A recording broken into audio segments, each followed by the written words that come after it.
Amanhã é Dia das Mães e a gente estava numa campanha de estudo de Jesus por todos os lados, seria o segundo dia da campanha. Ela me lembrou uma coisa: poxa, amanhã é Dia das Mães, não quer falar uma palavra para as mães? Olha, é interessante. Só que é o seguinte, quando a gente começa a estudar a palavra de Deus, vai falar um assunto de mãe é um assunto delicado, gente. É um assunto delicado, porque eu vou fazer um paralelo entre duas mães da Bíblia. A primeira é Eva, a segunda, a Thalia. E vocês vão conhecer dois perfis de mães, um aceitável e o outro não tão aceitável assim, nada aceitável. Porque a Bíblia também mostra péssimas mães. Mulheres que realmente foram cruéis, levaram seus filhos ao engano. Como também mostra mulheres, como por exemplo Maria, serva do Senhor, aonde o anjo Gabriel falou: bendita és tu entre as mulheres. Ela: como assim? Você vai gerar, tudo que você vai gerar no teu ventre vem do Espírito Santo. E aí a gente vê aquela passagem bíblica que os teólogos chamam de Magnificat, né? Os teólogos chamam isso aí. E a gente pensa, a gente vai levando isso aí, mas geralmente eu costumo falar muito de Maria no Natal. Costumo falar mais dela no Natal. Tem mais a ver. Mas o contexto que eu quero dizer, só quero trazer, uma é sobre Eva, uma mulher que não teve experiência, não teve uma mãe para cuidar dela, foi criada. Eu vou contextualizar aqui. Deus ele fez o mundo em 6 dias, no 7º dia descansou. E em Gênesis capítulo 2, ou capítulo 3, se eu não me engano, Deus ele faz a criação do homem. E na criação do homem, ele extrai da sua costela Eva, aquela que se torna a mãe de todos os homens, mãe de todos os seres viventes. Esse é o relato da criação, onde nós cristãos cremos por fé. E a outra é a Thalia, uma mulher que só queria o poder. Era uma mulher que influenciou no filho dela, e é uma mulher que foi e matou até os próprios netos para ter o poder, para usurpar o poder. São dois perfis de mães. São dois perfis de mães. Então a gente tem que analisar e aprender com o perfil de cada mãe. A gente pode pegar muitas mães na Bíblia, pode pegar a Ana, que orou ao Senhor porque ela não tinha filhos, e o Senhor abençoou e ela entregou Samuel para servir a Deus no templo. Ela entregou o filho dela para servir no templo. Ia lá e visitava o filho dela. A gente pode pegar vários exemplos de mães na Bíblia. Mães que estavam sempre ali ajudando, sempre ali aconselhando os filhos. A gente pode pegar uma viúva que tinha um filho que morreu. E veio o profeta Elias. Foi o profeta Elias ou Eliseu? Não vem agora na mente. Mas a viúva ela tinha um filho, morreu. E o profeta foi lá e orou pelo filho, e o filho voltou à vida, para você ver a importância de uma mãe que zela pela saúde do filho. Hoje a gente se foca em duas mães, e a gente vai aprender um pouco com essas duas mães. Eu estava escrevendo esse texto, estava pensando: puxa vida, Senhor, não é fácil realmente trazer a palavra de Deus, porque trazer a palavra de Deus, você tem que estar sempre no trono, você tem que estar sempre no santo lugar, tem que estar sempre meditando para você não trazer algo repetitivo e cansativo para o povo, mas você trazer também a palavra de Deus, é trazer o próprio Jesus. Por quê? A palavra de Deus diz que a gente anda em novidade de vida. A palavra de Deus diz que as misericórdias do Senhor se renovam a cada manhã. E a palavra de Deus é o próprio Jesus. A presença de Jesus se renova na nossa vida a cada manhã. A minha sogra, ela me cobra. Então um abraço para você, sogra, que está assistindo aí, ó. Ela me cobra: cadê o vídeo da pregação? Tá aí, ó. Está você aí. Mãezona para mim, minha mãe japonesa. Ashtawa. Haha, no Rio, né? Ó, tá aprendendo. Se dói.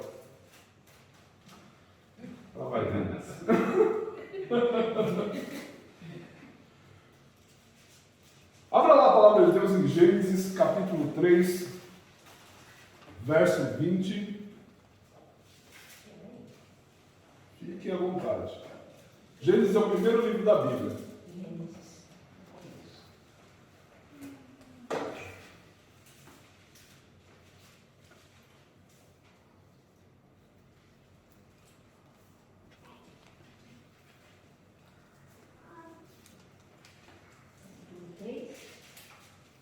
Verso 20. Depois a gente já vai para o 4. Só o 20, depois o capítulo 4. 3, verso 20 nos diz o seguinte: E deu o homem o nome de Eva à sua mulher, por ser a mãe de todos os seres humanos. Até aí. Agora capítulo 4. Ela foi a mãe de todos os seres humanos. O 4 está para lá.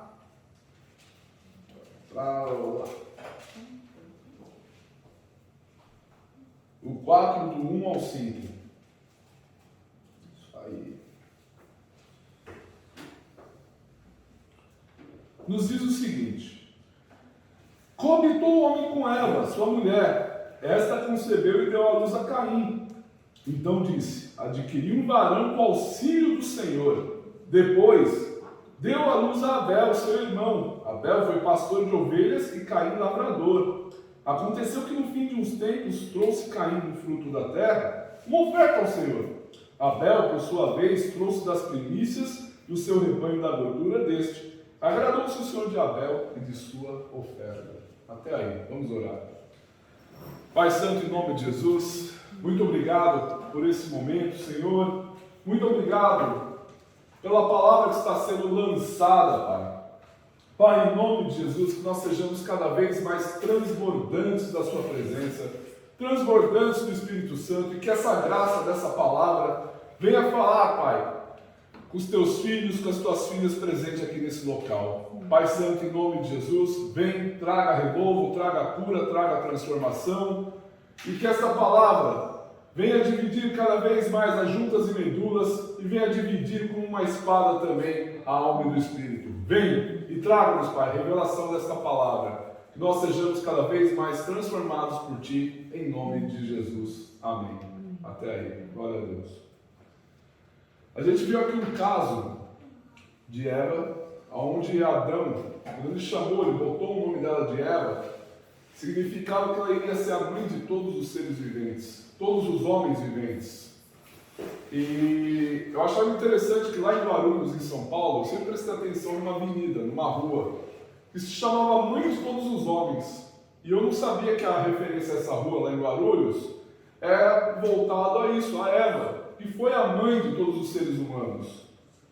E logo após a queda, eles terem sido expulsos por engano, pelo engano de Satanás, pelo erro que o diabo botou. Só que aquilo, o diabo ele monta o picadeiro, ele come a pipoca. Quem acaba caindo é nós. Quem acaba vacilando é a gente. Eles foram expulsos do paraíso. E Adão, ele teve o seu relacionamento com Eva, teve sua relação sexual com ela, e ela teve realmente o primeiro filho, Caim, onde ela falou: eu adquiri um varão do Senhor, um homem do Senhor, eu adquiri um homem. E depois ela teve um outro filho chamado Abel. Nessa ela teve um outro filho chamado Abel, ambos foram crescendo com a mesma educação, porém, Caim foi lavrador. E Abel, ele foi pastor de ovelhas, ele tinha lá as ovelhas dele. Ambos foram entregar as suas ofertas, não as suas melhores ofertas. A melhor oferta foi a de Abel. E quando Caim entregou a oferta dele de tudo aquilo que lhe sobrava, tudo aquilo que lhe restava, a oferta de Abel foi aceita, porque ele entregou o melhor para Deus. E aí a gente sabe a história bíblica, que Caim teve inveja do seu irmão, chamou o seu irmão para um bosque e matou ele. Matou o próprio irmão. E daí começou a vir também todos os males. Aliás, os males já começou no Éden, mas ali os males já começou indo, porque Caim começou a usar da religiosidade, porque Deus botou uma marca sobre mim, ai de quem mexer comigo. E a gente começou a ver os males do mundo se propagando ali, após a morte de um inocente. que no caso foi Abel. Ambos foram criados realmente pelos mesmos pais. Ambos foram criados pela mesma mãe. Eva amamentou os dois. Ela não teve uma mãe para ajudar ela. Ela foi a primeira mulher, ela não teve uma mãe. Ela não teve ninguém para orientar ela. E às vezes a gente se sente assim. A gente não tem ninguém para orientar a gente não tem ninguém para ajudar a gente. Meio que a gente vai aprendendo, errando, acertando. Como Eva não tinha uma mãe para auxiliar ela fez o que ela tinha que fazer. Provavelmente, assim, pela idade deles, que deveria ser bem próxima, e pela sociedade ainda estar se formando, é meio difícil dizer, eram outros tempos, que nem às vezes pais criam filhos em épocas diferentes, mas em cada época diferente um pai e uma mãe estão de um jeito. Por exemplo, o Daniel está indo para 7 anos agora, né? Quando o Daniel tiver uns 10, supondo aí que vocês tenham mais um aí.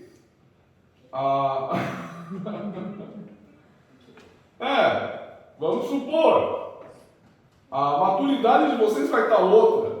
E pelo tempo, provavelmente vocês vão estar dando uma educação de acordo com o tempo que vocês estão vivendo. Para o próximo, que é Josué, né? Daniel, Josué. Absalão. Cuidado, isso aí pode tentar matar o pai. Shalom.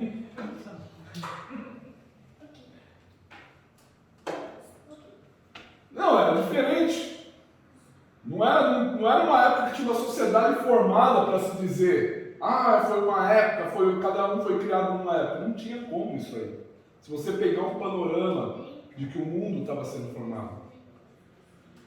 De outra partida, a gente vai falar de uma outra mulher que foi mãe, filha de quem? De Jezebel, Atalia. Atalia, ela era filha de Jezebel. Essa Jezebel já era uma mulher má, era uma mulher que fazia do marido dela, o Acabe, um banana. O Acabe era o banana dela, a mulher mandada, era o pior tipo de mulher. Levou adoração a deuses estranhos, levou adoração a Baal, e provavelmente a filha dela, Atalia, herdou também toda essa educação da mãe. Foi uma mulher muito má. Ela promoveu em Israel também o culto a Baal. Ela promoveu a adoração a deuses estranhos. O filho dela, Acasias, seguiu para o mesmo caminho. O filho dela, dessa Atalia. E logo que o filho dela morreu, Acasias, esse filho dessa mulher Atalia, né? O que a mulher fez? Mandou matar todos os netos para usurpar o poder. Para você ver o típico caso de mãe que quer usurpar, mãe que quer tomar conta de tudo. O pessoal chama isso de mãe narcisista, a mãe que quer meter o dedo em tudo. E aí a gente vê esse caso dessa Atalia. Quando ela mandou matar os próprios netos para ela assumir o poder durante uns 6 anos, ali não sei se é Israel ou Judá, não me vem à cabeça agora, mas tanto Israel quanto Judá estavam na mesma situação. Pois eu tento ver, gente. O único que foi preservado foi Joás. Joás foi preservado, os netos conseguiram esconder ele no templo. Porque esse Joás, assim, o trono de direito era dele. E a Atalia tomou aquilo que era, ela usurpou aquilo que era direito. Por quê? Porque ela tinha sanha de poder. E hoje, quantas vezes a gente também não vê mães com sanhas de poder? Às vezes é mãe que não largou o filho no sentido de quê? O filho casou, o filho está seguindo a vida, o filho está tocando o barco. Mas ela está lá, interferindo no casamento, e fala, filha, se não é que você casou aí, dá licença aí, hein? Vou com a cara dela não. A gente vê, gente. E o filho vai. E às vezes a gente vê também um homem muito amamãezado também. Muito, como que eu posso dizer? Às vezes a esposa quer ter um canto, o marido e a mulher, a palavra de Deus ela fala que o homem e a mulher, Deus fez o homem e a mulher para que os dois se tornem uma só carne. e eles vão lá e seguir a vida, e a mulher está lá metendo bedelho, e o homem também não largou a mãe, não largou o cordão umbilical da mãe. Ele quer trazer a mãe sempre para estar morando com ele. Nossa, que homem ruim eu sou, né, gente? Que a mãe vai embora. O que eu estou dizendo não é para não deixar de prestar o socorro aos pais, jamais. O que eu estou dizendo aqui é para a gente ter um entendimento de que homens casados, quem é que tem a primazia na residência? É a tua esposa. Mulheres, quem é que tem a primazia? Teu esposo. A gente vê pai fazendo a mesma coisa também. Lógico, a gente está falando aqui em um termo comum, não está falando de abuso, não está falando de gente que bate, não está falando de nada, não está falando de situações comuns.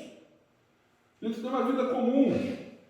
Ele trabalhador, às vezes ela dona de casa, mãe de filhos, ou ela trabalhadora, mas está sempre atenta ali com os filhos. Mas a gente entende que quando nós criamos os nossos filhos, a gente cria para a vida. E a Thalia era esse tipo de mulher que queria tudo para ela. Ela queria todo o poder e o controle dela para ela. E às vezes esse tipo de mãe não tem uma preocupação em si com o filho, a preocupação é com ela, é mais com ela. E não necessariamente com o filho. Esse tipo de mulher como é a Thalia. Como eu disse, ela era filha de Jezabel. Quem era essa Jezabel? Uma das piores mulheres da Bíblia também. Uma das piores mulheres da Bíblia, Jezabel, a Thalia era filha. Então assim, tal mãe, tal filha. Vai lá e começa também a fazer adoração a Baal.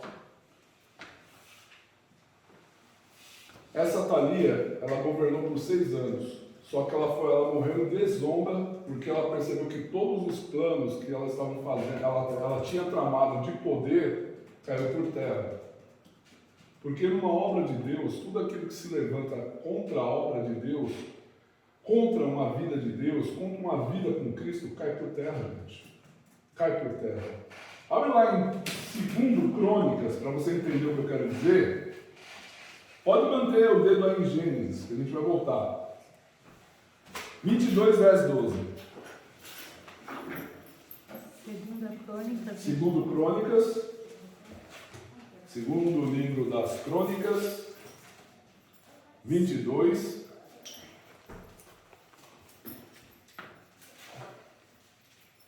Eu sei que numa cultura brasileira, em que a mãe era posta como um pedestal, trazer uma palavra dessa não é uma palavra muito, como que eu posso dizer, muito popular, gente. Mas é uma palavra de Deus.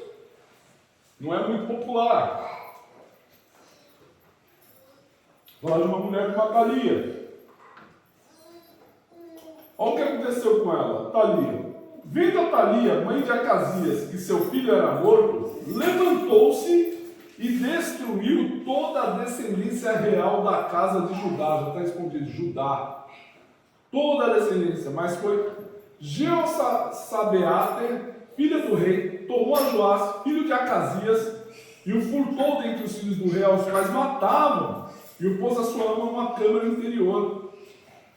Ou seja, Joás, ele foi pego, enquanto estavam se matando os netos da criança, quando essa mulher viu que o filho já estava morto, mata os netos, que eu não tenho apego. A mulher não tinha apego com o filho e não tinha apego com os netos. Ela queria era poder. Ela queria poder. Satanás, ele trabalha na idolatria. Não existe só idolatria no sentido de ídolos, de pessoas, mas também existe uma certa idolatria. Eu falo muito pisando em ovos isso aí, mas idolatria com relação às mães, por parte de homens. Eu não estou dizendo que não tem que amar a mãe, eu já torno a dizer. Mas qual foi a palavra de Deus que saiu dos lábios de Adão antes da queda?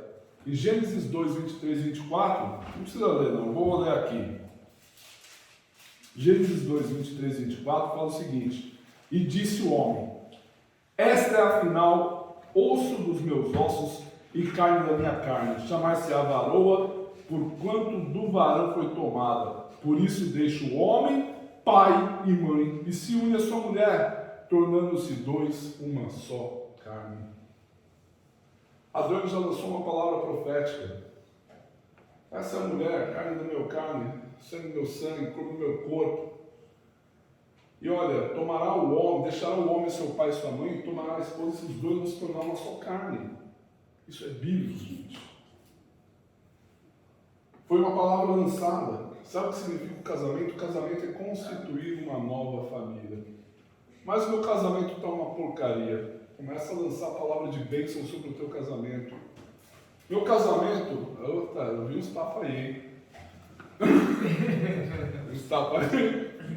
Meu casamento está uma droga. Começa a lançar uma palavra de bênção. O meu marido é um pamonha. Começa a falar que é um sonho. Começa a falar que é um sonho. Daqueles bem doces ainda. Ainda pamonha é gostoso. Pamonha é docinho, gostoso. O casamento é isso. Deus ele chama o casamento, ele chama o homem e a mulher para se casar, para se formar uma família. E ali eles estão gerando filhos para formar novas famílias. Eu vou ser franco, os filhos eles vão embora. Eu fui embora do Brasil. Eles vão embora. Mas os pais, eles ficam juntos, porque é eles que vão morrer juntos. Os filhos vão embora, gente. Vão embora. E os pais vão indo. Vai se encerrando o ciclo da vida e vai passando de geração em geração. O marido da gente, a esposa da gente, tem que ser o amor da gente.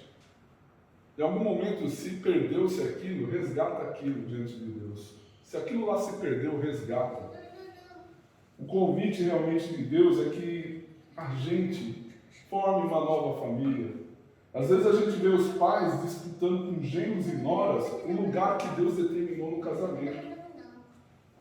É aquele caso de que o homem, ele casa com a mulher, mas ele casou com ela, ele quer uma mãe na esposa, mas ele não quer ser homem. A mulher, ela casa com o marido e quer um papai, não quer o marido, quer o painho. O homem casa quer a maninha. Mas não, o homem ele se casa para ele ser homem realmente e assumir as responsabilidades de homem. A mulher se casa para ela ser mulher e assumir as responsabilidades de mulher. É a palavra do Senhor que diz isso, gente. Não sou eu. Eu sei que isso é difícil. Falar numa realidade brasileira é isso. É difícil falar um assunto desse. Mas quando a gente fala da palavra de Deus, se a gente quer transformação da palavra de Deus nas nossas vidas, a gente quer que a nossa vida prospere, a gente quer que a nossa vida dê certo, é cumprir o que a palavra de Deus diz. Quando a gente cumpre com aquilo que a gente entende, a gente recebe da palavra, a gente vai lá e prospera, dá certo. A gente viu que essa Atalia ela morreu em desonra. Porque depois Joás foi constituído rei. Essa Atalia, ela quis assumir um lugar que não é dela. Muitas vezes, algumas mães querem assumir um lugar que não é dela, é o lugar da esposa. Muitas vezes, vou botar o pai também no rolo. Às vezes o pai quer assumir o papel do marido.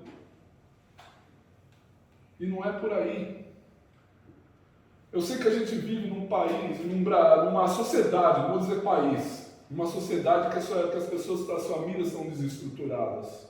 Mas qual que é o papel da igreja? É estruturar de novo a família. O papel da igreja é estruturar de novo a família. Em vez de ser um casamento que um namora contra o outro, é namorar contra.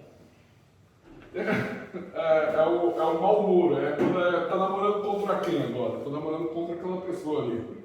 Está vendo que não se pega, estão se xingando, se batendo. É um momento que às vezes o casamento, as pessoas às vezes precisam ceder para ganhar. É ceder para ganhar. Às vezes se você sai um pouquinho aqui, você ganha lá na frente. Por aí vai. Quantas lutas eu não perdi já no meu casamento para ganhar lá na frente? Aí, né? Eu estou olhando ali. Às vezes eu perco umas lutas ali para ganhar lá na frente. E às vezes a gente vê realmente os pais querendo fazer o papel de marido ou de esposa. E não é por aí.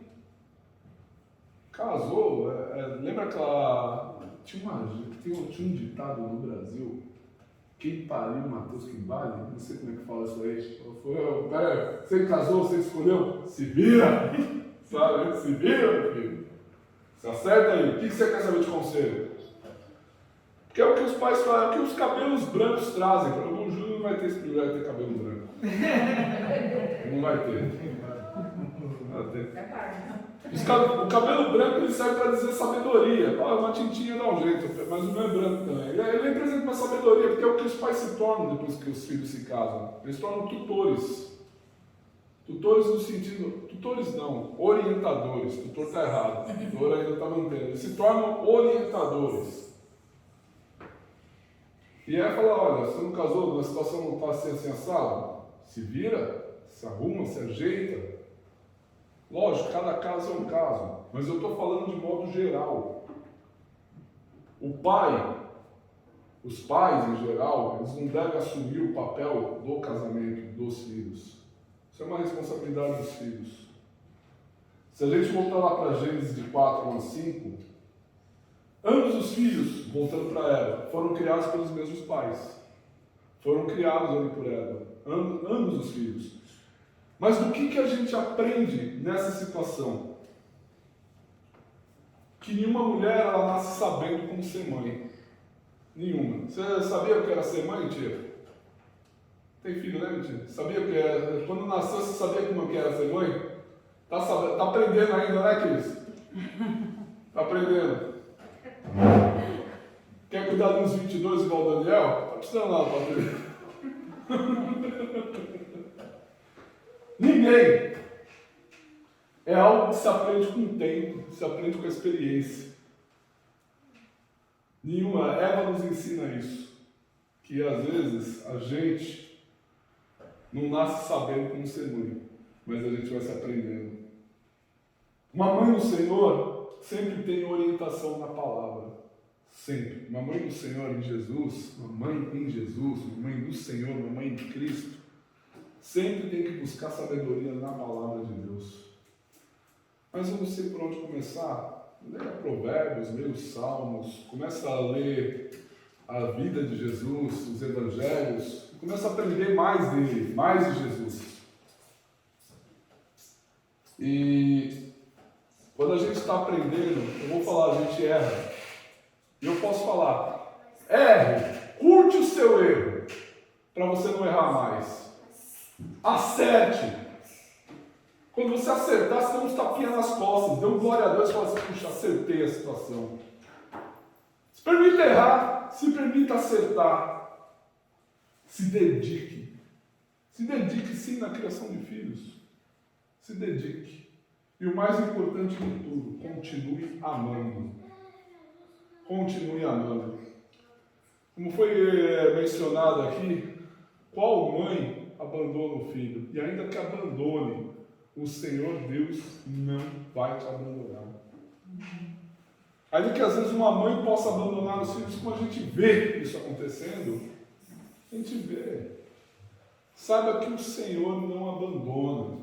Se em algum momento os teus pais te abandonaram, em algum momento da vida, o Senhor não te abandona. Sabe por quê? Porque você é importante para Deus. Você é a joia da coroa da criação. Sabe a joia da coroa da criação? É onde Deus se coroou e é onde Deus ele tem resgatado a sua natureza de filho e filha de Deus.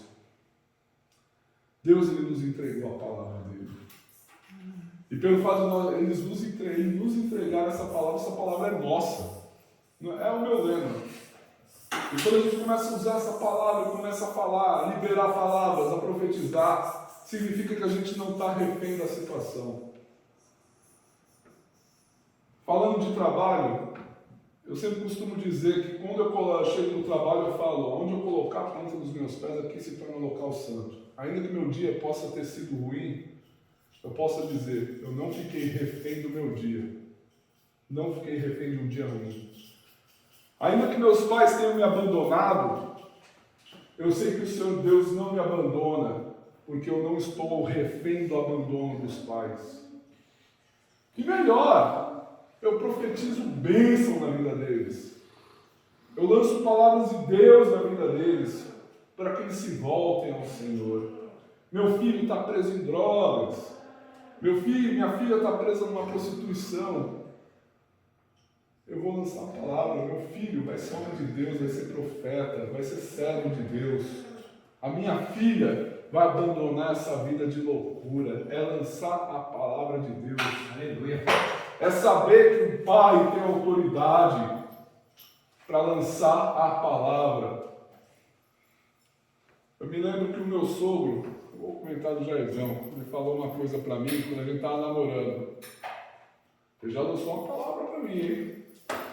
Ele falou assim: se você não andar na linha com a minha filha, eu não te abençoo. O cara lançou uma palavra assim, eu falei: tá nós. Ele lançou a palavra, hein? Direto. Essa é a vontade de crente. A arma que o crente tem é a Bíblia. Chega assim, não precisa sacar o revólver e botar bem, vamos conversar. Não, eu só boto a Bíblia ali do lado e já começa a lançar umas palavras para você, umas palavras proféticas ali para você. Você já tá certo, sim senhor. Mas eu acho importante o poder da palavra, o quanto a gente lança a palavra, o quanto a gente repete a palavra de Deus.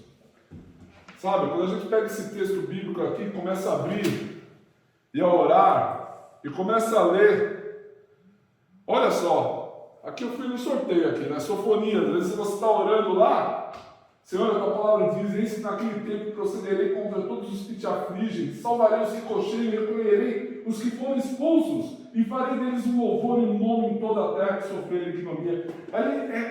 Não é lembrar a Deus, mas é orar a palavra de Deus, orar o livramento de Deus, orar o livramento, liberar palavras.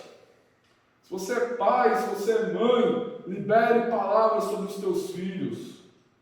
E se liberaram palavras ruins contra você, saiba que em Jesus Cristo essa maldição foi quebrada.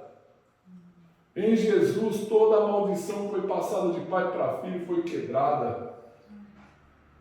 Um dos profetas dizia, acho que é Ezequiel, não sei se foi Jeremias, mas falava que os filhos, os pais comiam uvas, mas os filhos ficavam com os dentes rangendo, sabe? Por causa às vezes comer uma uva já podre, estragada, porque às vezes os filhos pagavam pelos pecados do pai. Mas em Jesus ele falou: me dá o vinagre de beber. Deram o vinagre para Jesus, ele já estava quebrando essa maldição que era passada de pai para filho ali na cruz. Até o final, Jesus Cristo ele cumpriu a lei e os profetas. Até o final, Jesus cumpriu a lei e os profetas e foi entregue como sacrifício vivo, perfeito e agradável diante de Deus, para que eu e você tenhamos vida e vida em abundância. E não é uma vida de começar o céu, não, eu vou morrer e vou para o céu. Não é só isso. O céu já pode começar na tua vida agora. O céu já pode começar a partir daqui. Você trazer o céu na terra para a tua vida. Trazer o céu para você. Que é crer e confessar que Jesus Cristo é o nosso único, suficiente Senhor e Salvador. É isso que é importante. Isso que é importante. Eu já falei tudo que tinha para falar. Eu tenho só uma pergunta, Mitinha. Você já frequentou alguma igreja? Já? Faz tempo que você não vai? Já faz tempo. Faz? Poxa, você gostaria de fazer uma oração de reconciliação? Eu falaria, você repetiria essa oração? Sim. Não se sinta constrangida, tá? Não quero que você se sinta. Então repete comigo. Todo mundo repete junto para você não ficar sozinho. Senhor Jesus. Senhor Jesus.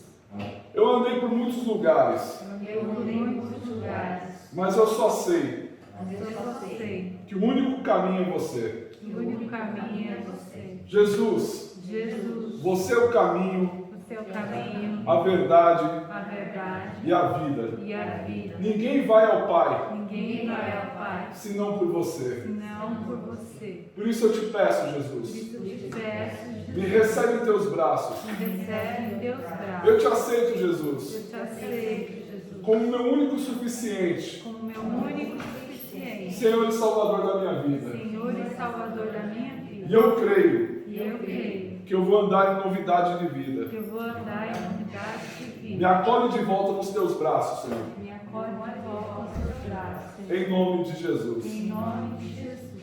Amém. Amém. Glória a Deus. Vou orar aqui. Pai Santo, em nome de Jesus. Muito obrigado, Senhor, pela Mitier e pelo corpo que fez essa oração conjunto, Senhor. Que o Senhor possa inserir ela cada vez mais na família do Senhor, na família de Cristo, e que ela possa vivenciar e viver os teus milagres, Pai. Assim eu lhe peço pela vida dela, em nome de Jesus. Amém.